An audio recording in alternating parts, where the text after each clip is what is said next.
The email came through at 3:17 in the afternoon, right when most people were either finishing work or pretending to. Subject line: Camera System Maintenance Notice. It looked routine. Clean font. HOA logo at the top. A short paragraph explaining that all neighborhood security cameras would be offline from 8 p.m. to 6 a.m. due to scheduled upgrades. Residents were thanked for their patience. No further details. At first glance, nothing about it stood out. HOAs send emails like this all the time. Pool closures, landscaping delays, parking reminders. People are used to skimming them, rolling their eyes, and moving on. But this one was different. For starters, the timing was odd. Maintenance scheduled overnight made sense. That part wasn't strange. What was strange was the lack of prior notice. The HOA usually announced projects at least a week in advance. They liked paper trails. They liked meeting minutes. They liked reminding everyone how proactive they were. This time, there had been no mention of upgrades at the last board meeting. No budget line item in the monthly report. No vendor name attached to the project. Just a vague sentence about system improvements. Then there was the tone. It felt rushed, shorter than usual, almost casual. The board president, who normally signed off with her full name and title, had simply written, "Thank you, HOA board." No signature block. No contact number. A few residents noticed. Most didn't. Down the street, a couple loading groceries into their SUV mentioned it in passing. "Guess no cameras tonight," the husband said, half joking. His wife shrugged. "Good thing we're boring."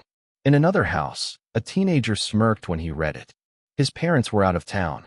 The driveway camera wouldn't be recording. He texted a friend. At the clubhouse, two board members exchanged a brief conversation in the parking lot before heading home. One asked if everything was handled. The other nodded quickly, glancing around as if the empty lot might be listening. The truth was, the maintenance wasn't scheduled by the security company. No technicians were coming. No software updates were queued. The contracted vendor hadn't even been contacted. The camera system had been working fine that morning, and there were no service tickets filed. The idea for the email had come up suddenly, late the night before, during a private call between three board members. They believed there was a problem in the neighborhood, but not the kind that required fixing wires or replacing hardware. They believed someone had been watching them, not through the cameras, but through patterns. Questions raised at meetings. Complaints filed about missing funds allocated for landscaping improvements that never seemed to materialize. A few residents had started asking for itemized invoices. One board member suggested they needed space to handle something quietly. Another suggested temporarily shutting down the cameras. The third suggested something smarter. Tell everyone the cameras were off, whether they were or not. But they didn't follow through with the smarter idea. Instead, they assumed no one would check. They assumed residents wouldn't question it. They assumed that sending a simple email was enough to create a blind spot. What they failed to consider was how visible the infrastructure actually was. The camera poles at the entrances had small indicator lights. The system tied into a cloud-based dashboard that a handful of residents had access to during a previous neighborhood watch initiative. One of those residents still had login credentials. They had never been revoked. And the biggest mistake of all was assuming that routine emails go unnoticed by people who pay attention for a living. By 7:45 p.m., the neighborhood looked the same as it always did. Porch lights flicked on one by one. Dogs were walked. Trash bins rolled to the curb. Nothing dramatic. Nothing suspicious. At exactly 8 p.m., according to the email, the cameras were supposed to go dark. But the small green indicator light at the front gate never blinked off. The motion sensor near the mailboxes still clicked faintly when someone passed. And inside one particular home, a man sat at his desk with a laptop open, refreshing a familiar dashboard, watching as every camera feed remained active, timestamps updating in real time, while the rest of the neighborhood settled into the quiet comfort of believing no one was watching at all by 10 p.m. The neighborhood had gone still in the way only planned communities can. Porch lights glowed in neat rows. Sprinklers ticked on and off with mechanical precision. The clubhouse parking lot sat empty, its white lines bright under the lamps. On paper, It was just another quiet night. But movement always looks different when you expect it. At 10:12 p.m., a pair of headlights rolled slowly past the main entrance without turning in. The vehicle didn't belong to anyone who lived there. It didn't slow down at the gate. It just passed, brake lights flickering once before disappearing around the corner. 5 minutes later, it came back. This time, it turned in. The gate arm lifted automatically. The green indicator light on the camera pole reflected off the hood for a split second before the car eased forward. It didn't park in the clubhouse lot. Instead, it stopped briefly near the mailboxes, idling without reason. No one got out. After a moment, it continued toward the far end of the community where the board president lived. At 10:26 p.m., another vehicle entered. Different make, different color. It drove with purpose, not like someone looking for an address. It pulled directly into the clubhouse parking lot and killed the headlights before shutting off the engine. The email had said the cameras were offline. Inside several homes, residents operated under that assumption. A teenager slipped out the back door to meet friends. A couple left their garage open longer than usual while reorganizing storage. Someone dragged a bulky item to the curb, figuring no one would question it until morning. Near the clubhouse, the second vehicle's doors opened quietly. Two figures stepped out. They didn't speak right away. One of them scanned the lot, head turning slowly, as if checking sight lines. The other moved toward the side entrance of the building, keys already in hand. The clubhouse door wasn't supposed to be accessed after 9 p.m., unless reserved for an event. There was no event on the calendar. At 10:31 p.m., the door opened. Interior lights flicked on briefly, then off again. A softer glow remained, likely from a phone flashlight or a single overhead strip in the hallway. Shadows shifted against the frosted glass panels. Across the neighborhood, the first vehicle had parked along the curb 2 houses down from the board president's home. The engine remained off. No interior lights. A silhouette in the driver's seat stayed still for several minutes before the door finally opened. The person who stepped out didn't head toward the front door. Instead, they walked along the sidewalk, cutting across the lawn with familiarity, heading toward the side yard where the trash bins were kept. They crouched near the fence line, hands moving quickly, as if adjusting or retrieving something placed there earlier. Back at the clubhouse, one of the figures inside moved into the main meeting room. The long conference table was visible through the glass wall facing the parking lot. A laptop screen lit up briefly. Papers were spread across the surface. A file box appeared from somewhere beneath the table. Drawers were opened, closed, opened again. At 10:44 p.m., a third vehicle entered the neighborhood.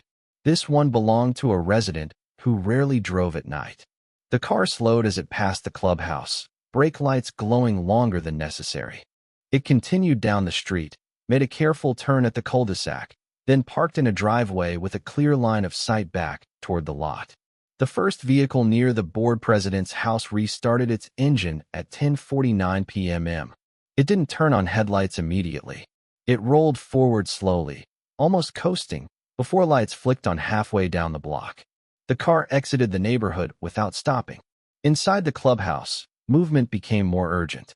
One of the figures gestured sharply. The laptop snapped shut. Papers were stacked unevenly. The file box lid refused to close at first. It took 2 tries. At 10:57 p.m., the side door opened again. Both figures stepped out, locking it behind them. They paused under the lamp for just a second. One checked a phone. The other looked directly toward the camera mounted above the entrance, holding that gaze a beat too long, confident it wasn't recording. The second vehicle backed out without headlights, turning them on only after clearing the lot. It drove toward the exit at a steady pace, not speeding, not lingering. The green indicator light above the clubhouse entrance never blinked. Inside one home with a clear view of multiple camera feeds, timestamps rolled forward without interruption. Every vehicle entry logged. Every door opening captured. Every shadow recorded in high definition while the rest of the neighborhood settled deeper into the comfort of believing the system was asleep and no one was paying attention to who moved where after 10 p.m. He didn't build his life on assumptions. Long before he moved into the neighborhood, Long before HOA emails and trimmed hedges and monthly board meetings, verification had been the difference between success and disaster. You don't survive years as a Navy SEAL by taking anyone at their word. You confirm. You cross-check. You look for what doesn't fit. So when the maintenance notice landed in his inbox, he didn't react emotionally. He didn't get suspicious in a dramatic way. He simply paused. The timing was the first thing he logged mentally. Same-day notice. No prior mention. That wasn't how organized systems worked. Even sloppy organizations telegraphed their projects in advance. Sloppy still had patterns. This had none. He opened the PDF attachment, not to skim it, but to study it. The formatting was slightly off from previous HOA announcements. Margins tighter. Logo a few pixels lower than usual. It was subtle. Most people would never notice. He did. Next, he checked the sender address. It matched the HOA domain. But when he expanded the details, he saw it had been sent from a mobile device rather than the usual office desktop client the board administrator used. Again, not proof of anything. Just a deviation. Verification starts small. He logged into the community camera dashboard out of habit. Years earlier, during a string of car break-ins, he had volunteered to help set up the neighborhood watch system. The board had granted him temporary administrative access. Most residents forgot to revoke permissions when situations calmed down. Access lingered. The dashboard loaded without issue. All feeds active. All cameras online. No scheduled maintenance notice in the system logs. Real maintenance created tickets. It created digital footprints. This created none. He didn't assume wrongdoing. He assumed incomplete information. He pulled up the service contract stored in his records. The HOA used a third-party security company based 2 towns over. Maintenance windows, according to the agreement, required 72-hour written notice unless there was an emergency. There had been no storm damage, no power outages, no reports of malfunction. At 6:15 p.m., he made a quiet phone call. Not to the board, to the vendor. He didn't introduce himself as suspicious. He introduced himself as a resident double-checking because he planned to have guests over and wanted to understand the outage. His tone was calm, almost casual. The technician who answered sounded confused. There was no scheduled maintenance. No upgrade queued. No crew assigned to the neighborhood that night. He thanked the technician and ended the call. That was verification. By 7 p.m., he had moved from curiosity to assessment. If the cameras weren't being serviced, then the email served another purpose. Emails change behavior. People act differently when they believe they're unobserved. Some relax. Some exploit. He opened a separate recording program on his laptop and began locally archiving the live feeds. Not because he distrusted the system's cloud storage, but because redundancy prevents excuses.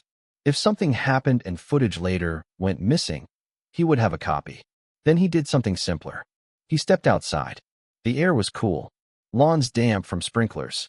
He walked toward the front entrance under the pretense of taking a short evening stroll. When he reached the camera pole by the gate, he looked up casually as if checking the sky. The small green indicator light was steady. He knew the model number of that unit. He had installed one on a rental property years ago. When powered down, the indicator went dark instantly. No fade. No delay. It was either on or off. This was on. Back inside, he reviewed past HOA communications. He compared language patterns. The board president typically used longer sentences, formal tone, and her full signature. The maintenance email was clipped, almost impatient. He printed both and set them side by side. Patterns matter. At 8 p.m., when the supposed outage window began, he refreshed the dashboard again. Timestamps updated in real time. Vehicles entering were logged automatically. Motion detection alerts still pinged his phone. He silenced the alerts, but left the feed running. Verification is not about confrontation. It's about clarity before action. He poured a glass of water and sat at his desk, posture relaxed, breathing steady. There was no rush. If someone believed the cameras were off, they would act eventually. People reveal intent when they think the lights are out. At 9:30 p.m., he noticed the first unusual vehicle pass the entrance twice before entering. He didn't jump to conclusions. Delivery drivers get lost. Visitors circle. He noted the plate number anyway. At 10:12 p.m., when a car parked near the clubhouse with headlights cut early, he leaned slightly closer to the screen. Not because he was surprised, because the email had told the neighborhood one story. The evidence was telling him another. And in his world, when words and evidence don't align, you trust the evidence every time and keep watching until the full picture reveals itself frame by frame without assumptions, without noise, just facts stacked carefully on top of each other until there's no room left for doubt. The board had invested in the camera system 2 years earlier after a string of package thefts triggered a wave of complaints. Residents demanded accountability.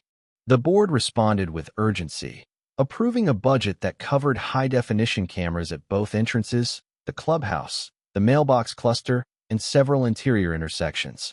They made a show of it at the time. Announcements. A ribbon-cutting photo for the community newsletter. Statements about safety and transparency.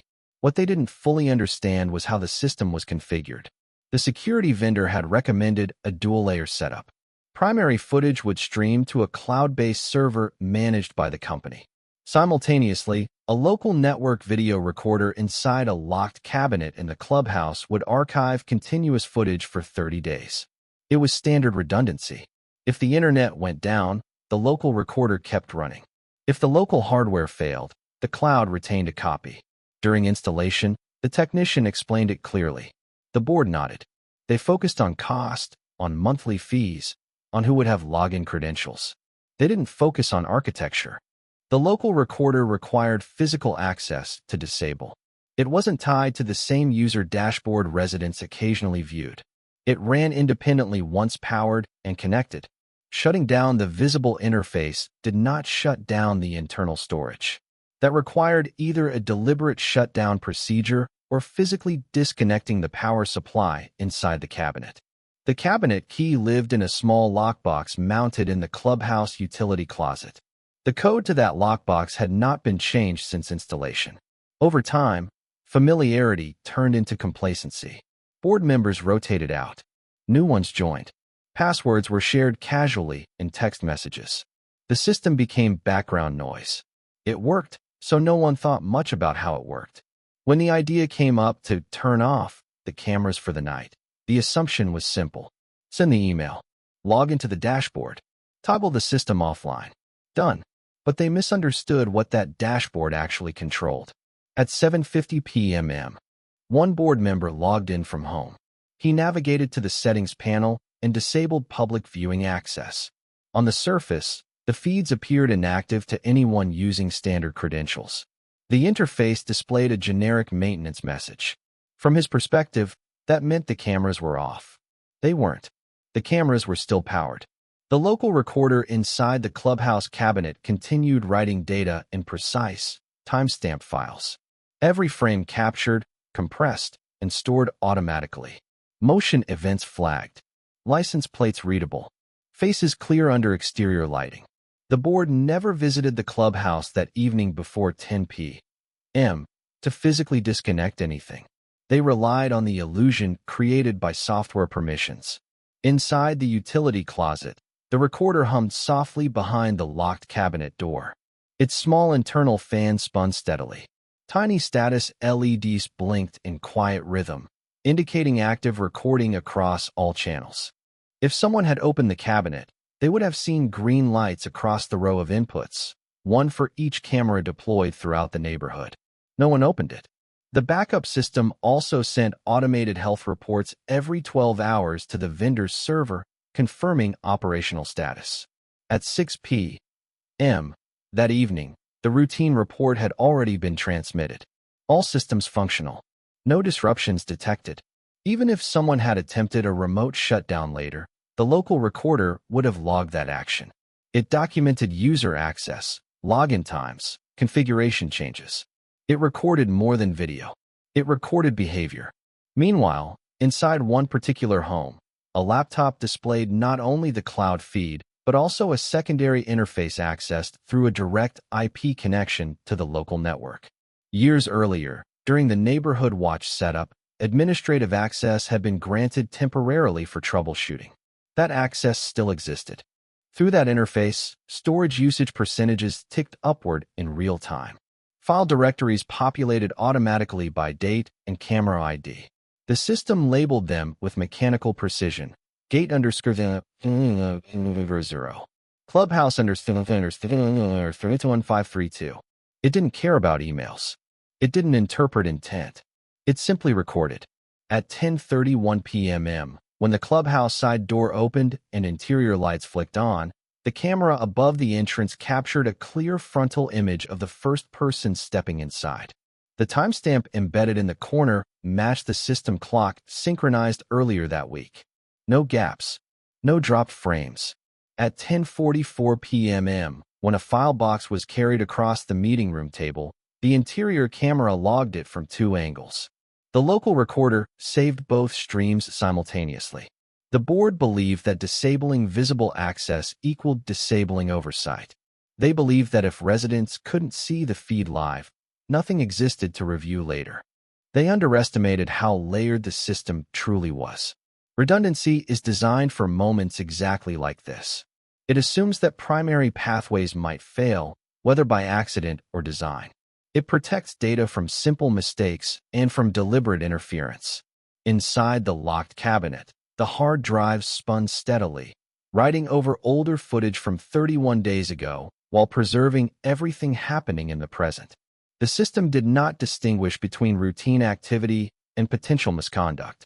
It treated all motion equally. No notification alerted the board to this oversight. No warning popped up explaining their misunderstanding. The architecture remained silent, functioning exactly as engineered, preserving a complete record of a night that was supposed to leave no trace beyond assumptions and a hastily written email sent hours earlier without a full understanding of what continued running quietly behind a locked door. They never thought to check the confrontation didn't happen in the heat of the moment. It waited until morning. At 8:02 a.m., the HOA board members began arriving at the clubhouse for what had been scheduled as a routine budget discussion. The sun was already high, reflecting off the clubhouse windows. The parking lot filled slowly, one vehicle at a time. Casual waves. Coffee cups in hand. Familiar rhythm. They expected another predictable meeting. Inside, the long conference table was neatly arranged. Agendas printed. Chairs evenly spaced. The file box from the night before sat beneath the table where it had been slid back in place. From a distance, nothing looked disturbed. He arrived last. No rush. No visible tension. He carried a slim laptop under one arm and a small external hard drive in the other hand. He nodded politely as he entered, greeting each board member by name. His tone was calm, almost friendly. The board president smiled tightly. "Good morning," she said, gesturing toward a seat. "Didn't expect to see you today." "I figured I'd sit in," he replied, "since the cameras were down last night." A few glances shifted across the table. They were under maintenance, one board member said quickly, adjusting papers in front of him. "Scheduled update." He took a seat without responding. He opened his laptop slowly, deliberately, giving them time to settle into their explanations. The meeting began with routine items. Landscaping bids. Pool chemical costs. A discussion about repainting the playground equipment. He listened without interrupting, hands folded loosely in front of him. Then, during the open comments portion, he raised his hand. "I have a question about the maintenance window," he said. The board president nodded. "Yes." "Which vendor handled it?" A pause. "Our security contractor," she replied. "Interesting," he said evenly. "I spoke with them yesterday evening. They had no scheduled service." Silence tightened the room. One board member cleared his throat. It was an internal system update. He turned the laptop screen slightly so everyone could see. A paused video frame filled the display. Timestamp visible in the corner. 10:31 p.m. The clubhouse side door open. A clear image of a familiar face stepping inside. "If it was internal," he continued calmly, "then this shouldn't exist." The color drained subtly from one face at the table. "That's impossible," another member said. "The cameras were offline." "They weren't," he replied. "Public access was disabled. Recording never stopped." He clicked play. The room watched in silence as footage rolled forward. The two vehicles entering. Headlights cutting early. The door unlocking. Interior lights flickering on. Papers spread across the table they were currently sitting at. No raised voices. No accusations in his tone. Just video. "You told the neighborhood the system was down from 8 to 6, he said quietly. "It wasn't." The board president tried to recover. "We had concerns about system vulnerability. We didn't want residents accessing sensitive footage during adjustments." He nodded slightly. "Then why was the local recorder still active? Why wasn't the vendor notified? Why was the clubhouse accessed after hours without an event scheduled?" No one answered immediately. He advanced the footage to 10:44 p.m., where the file box was opened. The lid lifted. Documents removed. Pages photographed with a phone camera before being returned. "You can see the timestamps," he added. "Everything is archived. Cloud and local. I made a redundant copy." The board member who had logged into the dashboard the night before shifted in his seat. "This is a misunderstanding," he said, though his voice lacked conviction. "Then clarify it," he replied evenly. "Because from where I'm sitting, the email created a false sense of privacy, and the actions taken inside this building occurred under that assumption." He wasn't threatening. He wasn't loud. That made it worse. Another clip played. A close-up angle of a face glancing directly at the exterior camera before leaving, confident it was dark. He paused the video on that frame. "You looked at the lens," he said calmly. "You thought it was off." No one denied it. Residents had begun to gather outside the open clubhouse doors. Word travels quickly in neighborhoods like this. A few had noticed the unusual tension. A few had received early morning texts. The board president lowered her eyes to the table. "What do you want?" she asked quietly. "I want transparency," he said. "Full accounting of what was removed from that file box. An explanation sent to every resident about the maintenance notice. And a third-party audit of the HOA finances." He closed the laptop halfway, but didn't shut it. "If this footage disappears from the system," he added, "it won't matter. I have copies. And so does the vendor's backup server." The room felt smaller now. No one raised their voice. No dramatic accusations were thrown. Just facts placed carefully on the table, one after another, until denial no longer had space to stand and the illusion of a darkened camera system collapsed under the weight of clear, time-stamped evidence playing quietly on a screen in the center of the very room where they had believed no one would be watching the night before the fallout didn't explode.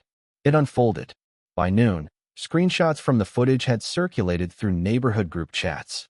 Not the dramatic clips. Not accusations. Just still frames with timestamps visible. The side door open after hours. The file box on the table. A board member's face turned toward a camera they believed was dark. Residents who had barely paid attention to HOA meetings suddenly read every message twice. At 2 p.m., an email went out from the board president. Subject line: clarification regarding camera maintenance. The tone was formal, defensive. It described the previous night as an internal review session and claimed that disabling public access had been a precautionary measure during a sensitive document audit. It did not mention the false vendor reference. It did not explain why residents were told the system was offline. Within an hour, replies began stacking up. Calm questions at first. Who authorized the shutdown? Why wasn't the vendor notified? What documents were being reviewed? Why did the meeting occur outside standard procedures? By evening, the board called an emergency meeting for the following Saturday. Attendance doubled. Chairs filled quickly. Some residents stood along the walls. Others recorded on their phones openly. The board members looked smaller behind the long conference table than they had the week before. He sat in the second row this time, not at the table. Laptop closed. No need to replay anything. The footage had already done its work. A resident who rarely spoke raised her hand first. She was in her 70s, had lived in the neighborhood since it was built. "I don't like being lied to," she said plainly. No theatrics, just steady disappointment. Another neighbor asked about financial transparency. A third requested a formal review of all security system permissions and administrative access logs. Someone else questioned why the lockbox code for the equipment cabinet had not been updated in 2 years. The board attempted explanations. Words like oversight, Miscommunication. Procedural error. They avoided intent. Then the conversation shifted to governance. According to the HOA bylaws, board members could be removed by majority vote of residents at a special meeting called with sufficient signatures. Few had paid attention to that clause before. Now copies of the bylaws were printed and highlighted. Over the next week, clipboards moved door to door. Conversations happened on sidewalks and driveways. Not angry shouting. Measured discussions. People comparing notes. Asking simple questions. Does this sit right with you? Do you trust how this was handled? Signatures accumulated steadily. The security vendor conducted a formal review at the community's request. Their written report confirmed that no maintenance had been scheduled, that recording had never stopped, and that administrative dashboard access had been altered without corresponding service tickets. It also noted that the local recorder had functioned exactly as designed, preserving uninterrupted footage. The report circulated as a PDF attachment. At the special meeting 2 weeks later, ballots were cast anonymously. The vote to remove 2 board members passed by a wide margin. The board president resigned before the count was finalized. Interim replacements were appointed temporarily until a new election could be organized. The first actions of the newly formed interim board were procedural. Vendor contracts reviewed line by line. Passwords reset. Lockbox codes changed. Administrative access limited and documented. A policy drafted requiring vendor verification before any system-wide outage could be announced. They also approved an independent financial audit. Residents who had once ignored monthly statements now read them. Meeting attendance remained higher than it had ever been. Questions were sharper, but not hostile. People simply wanted clarity. The Clubhouse cabinet was opened during one meeting, so everyone could see the recorder hardware for themselves. The vendor explained how redundancy worked, how local storage and cloud backup operated independently, how indicator lights reflected real-time status. Transparency replaced assumption. He didn't take a position on the new board. He didn't campaign for anything. When neighbors thanked him, he shrugged it off. "I just checked," he would say. The culture shifted in quieter ways too. Emails from the HOA became more detailed. Vendor names included. Scheduled dates posted in advance. Meeting minutes uploaded promptly. The phrase "for your awareness" appeared more often than "per board decision." Trust, once fractured, wasn't instantly restored, but it was rebuilt through documentation, openness, and an understanding that oversight wasn't hostility. It was responsibility.